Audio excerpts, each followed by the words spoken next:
Hey everyone, Urban Fish Keeper here. I hope you're all doing well, having an awesome weekend, have had a wonderful week. Today's video is probably going to be a little bit different to any of the other ones that I've previously made. In particular, we're not going to be talking about any particular fish. We're not going to be talking about any setups. We're not going to be doing any DIY. What we are going to be talking about is occasionally I get questions around how did you know, where did you find out, how did you know to use a particular technique, and why did that work and how did you figure that out, and all those kind of things. And it really comes down to knowledge and experience and so forth, and doing things over years. But it also made me think about something where experience is something that's built over time, but experience can also be specific to something. So as an example, I don't consider myself an expert discus breeder, but I've kept discus over many years, and I've successfully, as you've seen in my videos, artificially reared and figured out a way of doing that. But I'm not an expert in breeding discus by no means. Somebody that's only been keeping fish for maybe 5 or 6 years, that's purely been breeding discus for only 5 or 6 years, is by far more experienced in that field than in breeding discus than what I am, who has kept fish for 30 odd 40 years. But what I wanted to talk about today is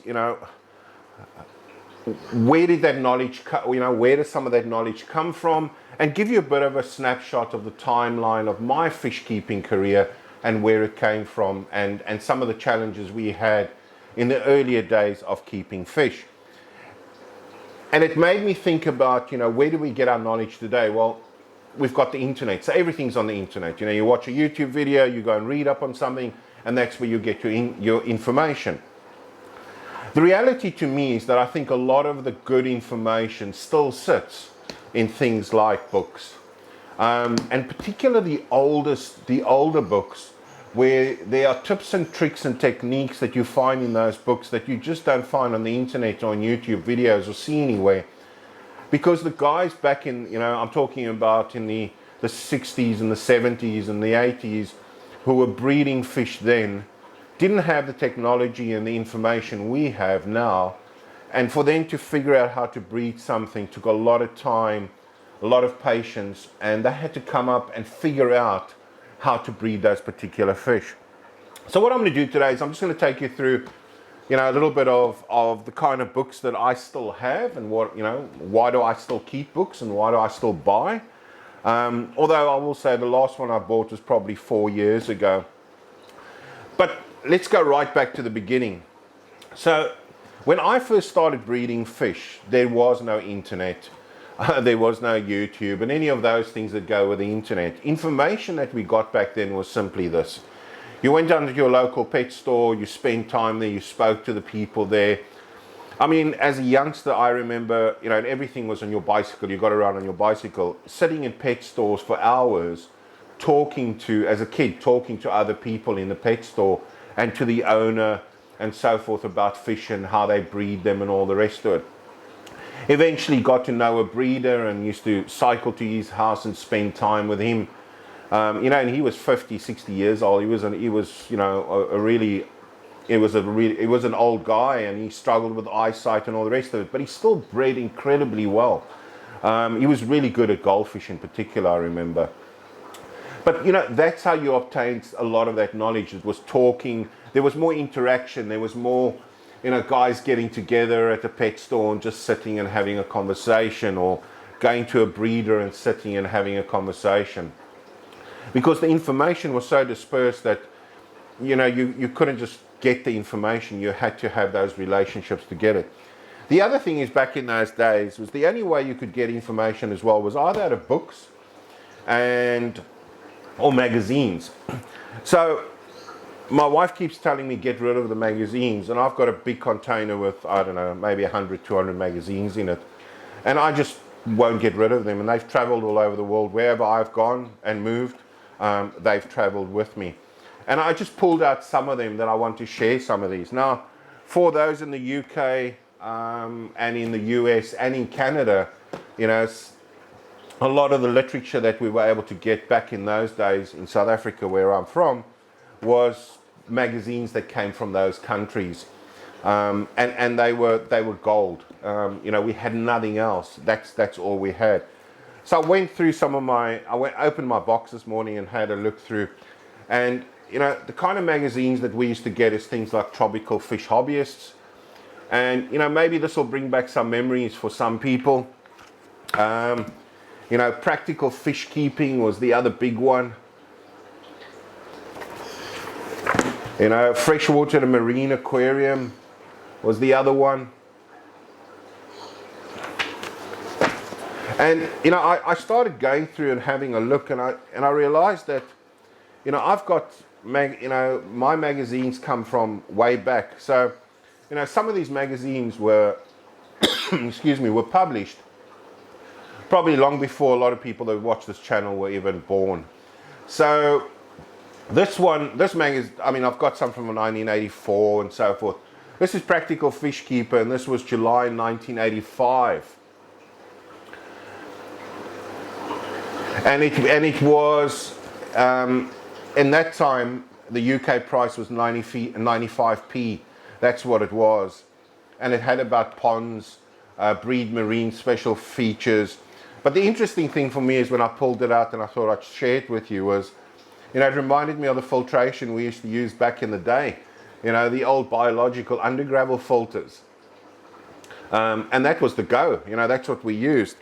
So, there was those. The Tropical Fish Hobbyist. This is back in 1984. And some, even back then you read through it and it had such good information. Guys would put in, they'd have things like, different books that you could buy on guppies and everything else. I used to love looking at the ads because we didn't have access to any of those and we couldn't get it anyway. But it was great to see some of those ads and things in here.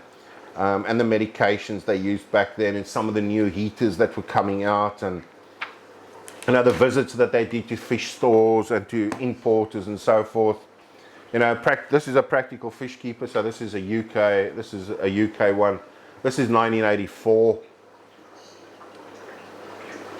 I don't want to go into too much detail on each one because I don't want to bore you guys, but that effectively is where a lot of that initial knowledge came from.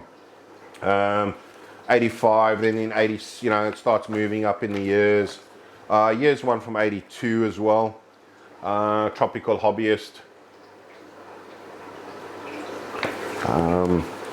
And yeah, it was, EIM was just, there was some EIM adverts in here, which was really good. Nutrifin were around at that stage. It shows how long some of these manufacturers have been around.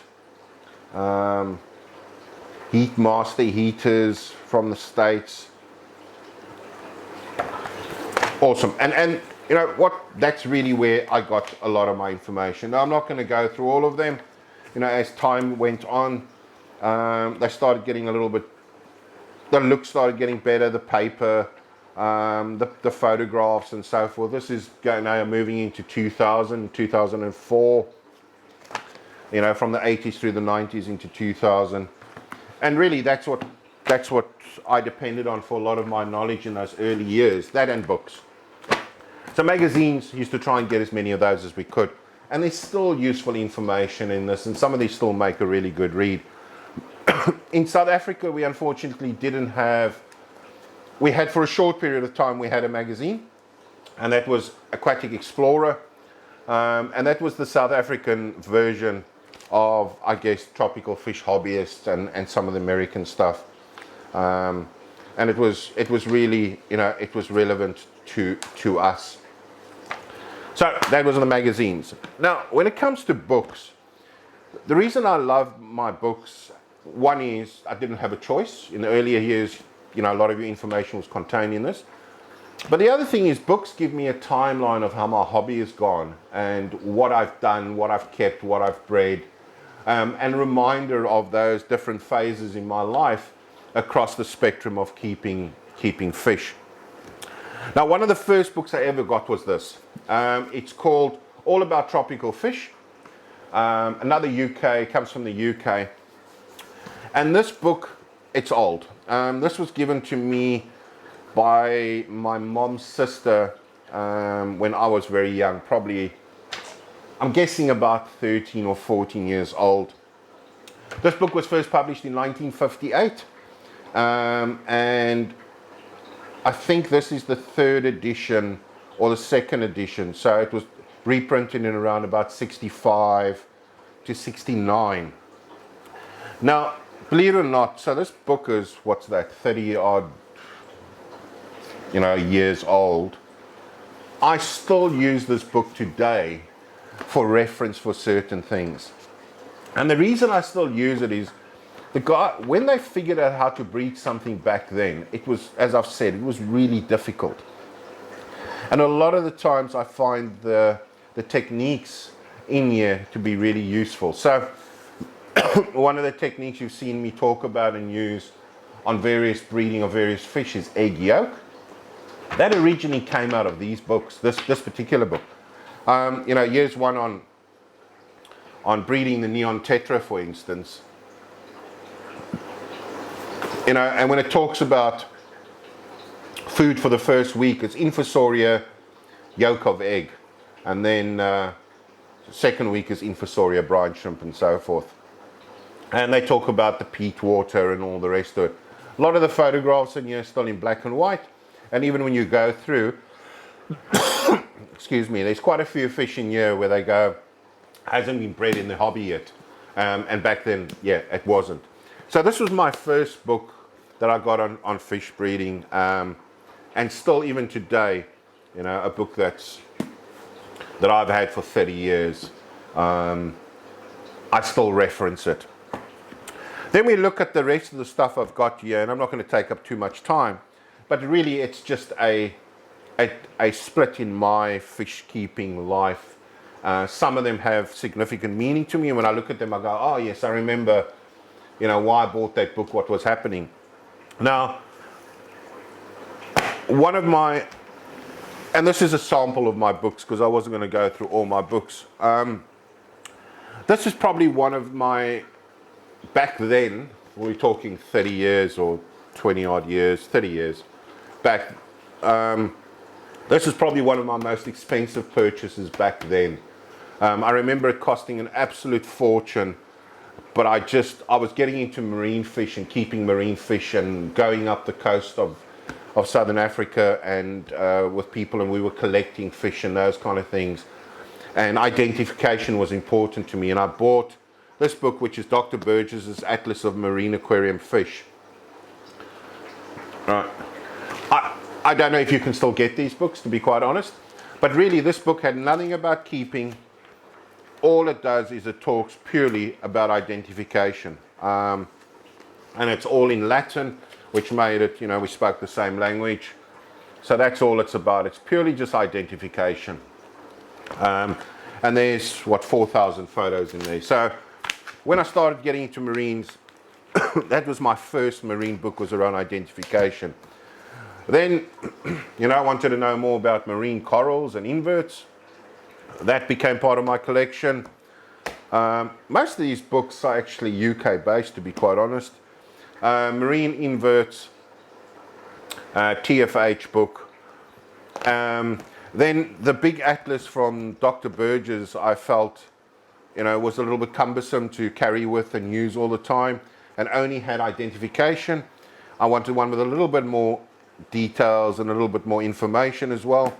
And I then got his mini atlas, which I ended up probably using more than the big one.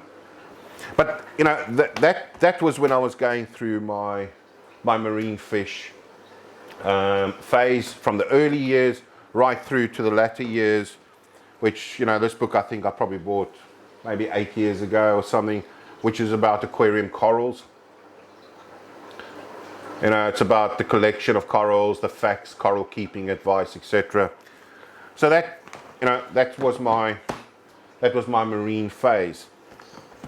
Then books in general that I really recommend, or that I found, probably some of the best that I've ever kept, is this series that came out, and if I'm not mistaken, it was a German release, the book, and then translated into English. But they bought them out in, so you didn't get one book, had everything. I think there's about eight in the collection, 6 or 8. And I've got 6 of them.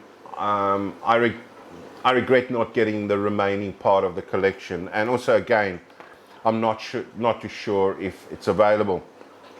But this series of books I found incredibly useful in trying to breed stuff, and even still today, still find it really good for breeding fish and techniques.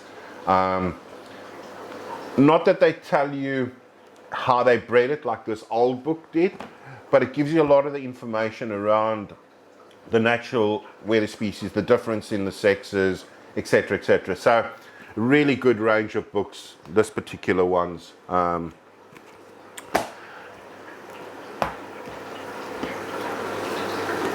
Always good to have one of these aquarium plants, identification, cultivation, for the freshwater stuff. Look, I'm not a big plant guy. I don't keep many plants, but it's good to have one of those, well, I found. And then the latest book, and before I get on to my latest book, this one I think I bought 4 years ago, and a really good book, which was when I was going through the phase of breeding apistos, the South American dwarf cichlids. Again, I think you can still get this one, but like a lot of books, they're really difficult to get. There was a phase that I went through where I was keeping, let's call it Jurassic fish. So I'd imported a lot of stuff from Central Africa, and of course I had to have one of those in my collection as well. And again, from the TFH publications. When I was going through my discus phase back in the day, I had to have a discus book. That's one of them. And there was a big phase in my fish keeping career where I was very much focused on cichlids. Malawi cichlids, or cichlids from Lake Malawi, cichlids from Lake Tanganyika, and cichlids from Lake Victoria. So I have quite a big collection on that. These are just some of them. That's cichlids of all the other fishes of Lake Tanganyika. Really good book. Again, I don't know if you can get any of those, but that reminded me of that phase. And then, because I was going through the whole Lake Victoria as well, cichlids, had that one.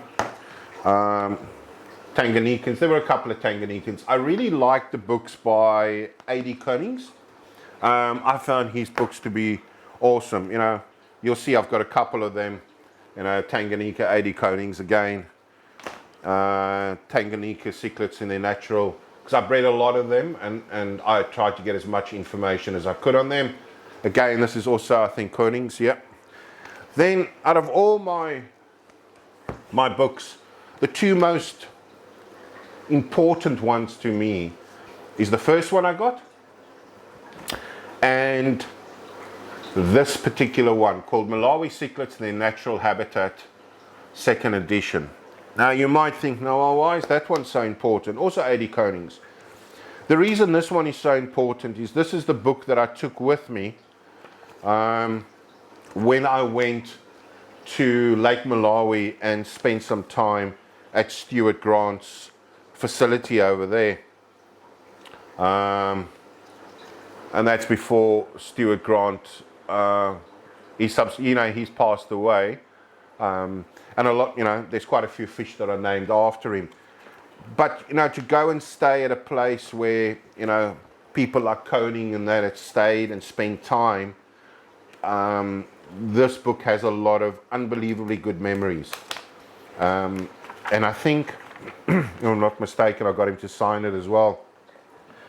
Yeah, so there's a photo of Stuart in his younger day. I don't know if that's clearly showing up. And that's when I spent time there in 2004. went and snorkeled around, spent time at his collection station, had a look at everything that came in from the lake and so forth. So, you know, that book has incredible amount of value to me personally, because it reminds me of that phase. And this one was the one that when I started my fish and started breeding and wanting to know more, this was a gift given to me. Anyway, guys, I just wanted to share some of that, a bit of a timeline across my fish keeping career. What it was like in the early days when there was no internet and YouTube and we had to rely on magazines and books. And do I think there's still value in books? Absolutely. Will I get rid of any of my books? No, I won't. Will my wife convince me to throw away my magazines? No, I'll keep them as well. Excuse me.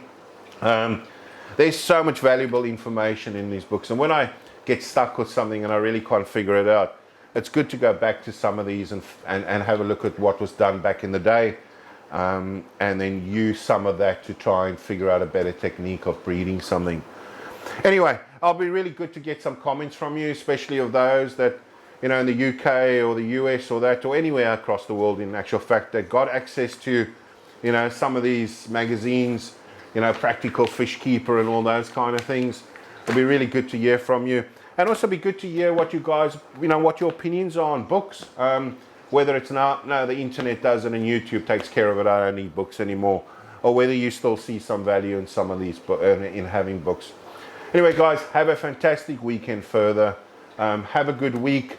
Next weekend is Easter weekend, I think, if I'm not mistaken. So we'll see if we can get a video out. If not, I'll speak to you probably the week after that. But have a good week. Stay safe. Look after yourselves. Till the next video, Urban Fish Keeper out.